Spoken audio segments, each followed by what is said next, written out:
This video contains major spoilers for Monster Hunter Wilds. Alright, so Arc-Tempered Raidou has been out for a little bit, Zoshia has been farmed to death, Tempered Mizutsune has one-shot countless hunters with the Tail Slam, and yet, here we are, hearing the same old tired conversation yet again. Monster Hunter's gotten too easy. Guys, it's always gotten too easy. You idiots forgot the core concept of the series. It's not the gear that levels up. It's you. I'm Ouroboros. Let's talk.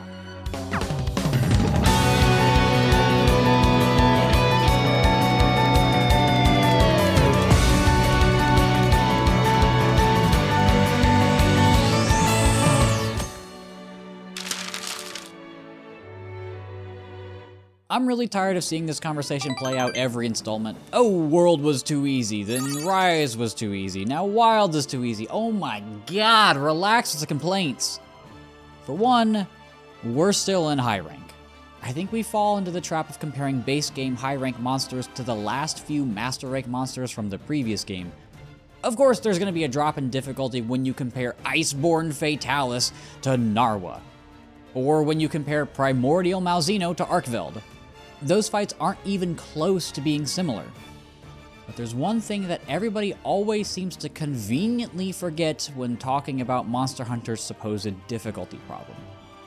There will never be a game more difficult than your first one. Your first Monster Hunter game will always be the hardest overall experience.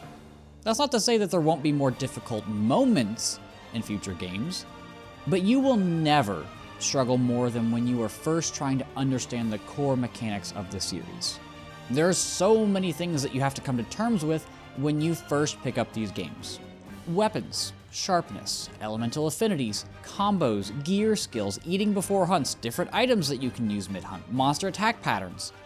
When you combine all of that, you end up with an experience that can be overwhelming for many first-time players. That's not to mention the clunkiness from games pre-World. And yes, I soloed my way through Generations Ultimate, so I'm plenty familiar with the differences between old and new Monster Hunter. This is all to say that starting off, you can feel like you're being thrown in the deep end, but with enough time to process everything that the series has to offer, you get better. You understand the weapons better, you understand the monsters better. And this is a very snowball-y series. Knowledge is power, and execution is the way to manifest it. Like I said in the intro, it's not your gear that levels up. You level up. At least for the most part.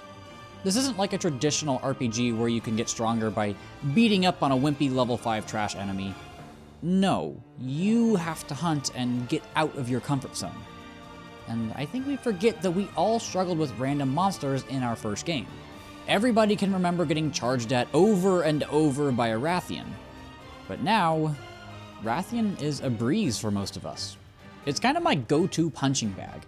Whenever I want to try out a new weapon or build, I typically go just wail on a Rathian. Veterans aren't going to struggle against these returning monsters because we've already put in the work to master their fights. You occasionally get new variants that can throw you for a loop. I remember getting clowned on by Guardian Rathalos' new moves in Wilds, but other monsters, like Anjanath or Mizutsune or Odogaron, were a breeze. Again, because I've already put in the time to fight these monsters. Okay, think of it in a different scenario. I mentioned that knowledge is power in Monster Hunter. What is another universal experience where knowledge almost directly contributes to your success?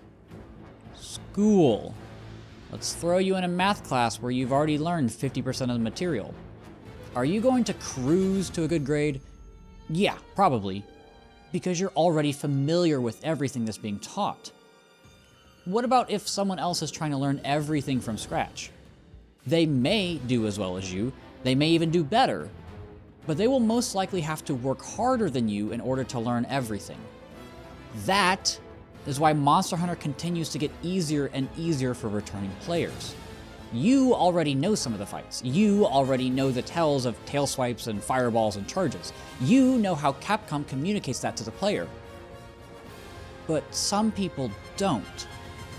and that's okay. It's okay to not know and to take time to learn. The only reason I'm having this conversation with you anyway is because Capcom made an appeal to a larger audience through World.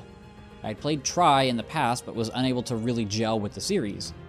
But World's more modernized approach, however easier it may have been in the early stages, allowed me and many other players to finally appreciate it. And hey, guess what? The early stages of World have been some of the hardest fights for me. There are some things that do inherently make the game easier. For one, health scaling plays a huge factor. I mentioned that I soloed my way through GU, and let me tell you, there were some very unfun fights, because I was fighting monsters with basically triple or quadruple the HP that they should have had. Scaling makes it easier to hunt solo, which brings me to my second point. I always recommend hunting solo. It's my preferred method of playing the game. I simultaneously take longer for hunts, cart less, and also rarely fail hunts anymore. If you're looking for a harder or more rewarding experience, hunt solo. Also, if you're someone who wants the game to be more difficult, I do have a few recommendations. First, don't use the meta sets. I'm currently running a Flayer set on most weapons in Wilds, and I really enjoy being able to take advantage of the plethora of wounds that I create. Second, use off weapons. There's 14 of them for a reason. Take some time to learn a new one and then challenge yourself with a tough hunt like Tempered Mizu or Arc-Tempered Raidao. Third, try speedrunning some hunts. The arena time trials are great for this since it automatically keeps track of your best times and even gives you set gear. Give it a try. I had a ton of fun learning Greatsword and A-ranking that Doshagama quest. I will also say that I do think the hunts are too short. With the exception of Zoshia and Arc-Tempered Raidao, I don't like getting done within 5 or 10 minutes, even with the tempered monsters. That is one of the biggest reasons that I think most people think the game is too easy, and I will 100% concede that point. This is the third video in my 2025 Monster Hunter May. Each Sunday, I will be posting a new video focused on something Monster Hunter related. It may be about the series in general, or it may be about Wild specifically. I did the same thing last year, and it went incredibly well, so because my ego is so heavily inflated by seeing big numbers, I'll be doing it again this year. Feel free to check out last year's videos if you haven't, and enjoy the next videos if you're watching this after they've released. Regardless, I'm really tired of seeing this argument getting tossed around all the time. I guess this was just my way of venting that frustration. I guess you also have to look at why people play this series. Some want that hardcore, almost Souls-like experience, but me? I just like killing dragons with oversized swords and wearing their skin for a hat. I understand why people say that the games are getting easier, and technically they aren't really wrong. The games are getting easier to them. And that's exactly what's supposed to happen. You level up in Monster Hunter. And that means that the games will always get easier and easier for you. Thanks for watching.